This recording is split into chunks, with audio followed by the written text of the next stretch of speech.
Olá, inscritos do canal de Perícia. Bem-vindos ao CDPcast, onde exploramos temas que impactam a sociedade digitalmente conectada. Eu sou Grisha Klein e hoje vamos nos aprofundar em uma história marcada por intrigas, segredos e um nome que se tornou símbolo de resistência digital: Julian Assange.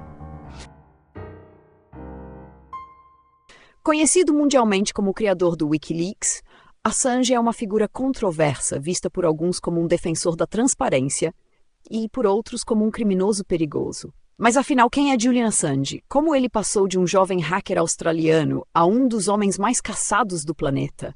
E como ele conseguiu, após anos de confinamento e batalhas judiciais, alcançar sua liberdade?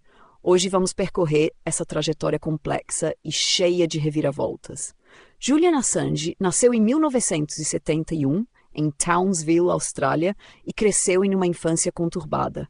Ele passou parte da juventude se mudando constantemente, junto de sua mãe e meio-irmão, vivendo quase como um nômade para fugir de uma complicada batalha pela custódia de seu irmão mais novo. Esse período moldou Assange como uma figura inquieta e resiliente. Aos 16 anos, sob o codinome Mendax, um apelido que significa esplêndido mentiroso em latim, ele se aventurou no mundo dos hackers.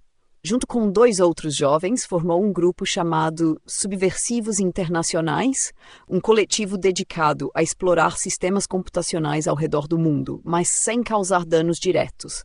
As regras eram claras: não destruir sistemas e nunca alterar informações, exceto para cobrir seus próprios rastros. Mas como era de se esperar, o jogo de gato e rato entre hackers e autoridades logo levou a consequências graves. Em 1991, a casa de Assange em Melbourne foi invadida pela Polícia Federal Australiana. Ele foi acusado de acessar ilegalmente computadores de uma universidade local e até mesmo de uma grande empresa canadense de telecomunicações, a Nortel. A prisão foi um golpe. Ele se declarou culpado de 24 acusações, mas escapou de uma sentença severa ao ser liberado sob fiança por bom comportamento após pagar uma multa relativamente pequena.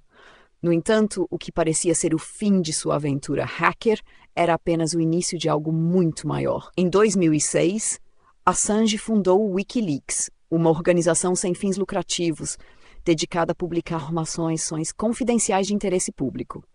E foi aí que ele começou a mexer com os nervos de governos ao redor do mundo.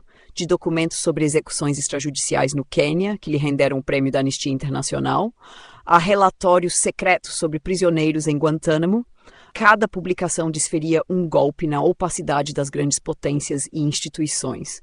Mas o verdadeiro terremoto veio em 2010, quando o Wikileaks começou a publicar um vasto arquivo de documentos militares dos Estados Unidos, expondo detalhes das guerras no Afeganistão e Iraque, além de milhares de telegramas diplomáticos ultrasecretos. Essas revelações colocaram Assange no centro de um furacão global. O governo americano o acusou de conspiração e espionagem, alegando que ele teria ajudado Chelsea Manning, ex-analista de inteligência do Exército dos Estados Unidos, a obter e divulgar esses documentos. De herói cibernético, Assange passou a ser visto como um inimigo do Estado. Em 2012, ele se refugiou na Embaixada do Equador em Londres, onde permaneceu enclausurado por quase 7 anos para evitar a extradição. Durante esse período, ele se tornou uma sombra, um prisioneiro invisível em um espaço confinado, enquanto seus apoiadores e críticos travavam uma batalha ideológica sobre o papel de jornalistas e denunciantes no mundo moderno. A tensão só aumentou. Em 2019, a situação chegou a um clímax quando o governo equatoriano, sob o comando de um novo presidente, Lenín Moreno, revogou o asilo político de Assange. Agentes da Polícia Metropolitana de Londres invadiram a embaixada e o prenderam em um ato que chocou o mundo. Assange foi arrastado para fora do prédio, pálido, com a barba por fazer, parecendo mais uma figura trágica do que um perigoso criminoso. Era o desfecho de anos de isolamento e desgaste. A prisão de Assange gerou uma reação imediata. Críticos e defensores se manifestaram de todos os lados. Enquanto alguns comemoravam a captura como um triunfo da justiça, muitos viam aquilo como um ataque direto à liberdade de imprensa e ao direito de expor as falhas de governos poderosos.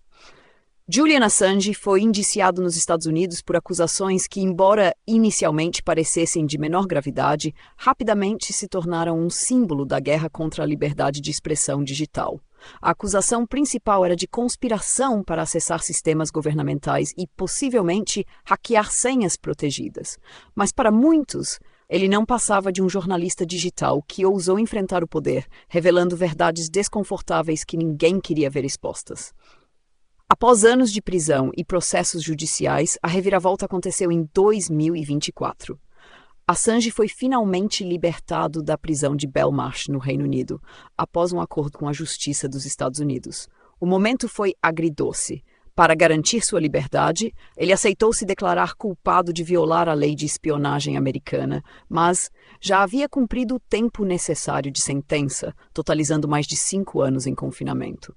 A decisão permitiu que ele retornasse à Austrália, seu país natal, mas a liberdade veio com um custo. Assange não é mais o jovem rebelde ousado que desafiava sistemas governamentais.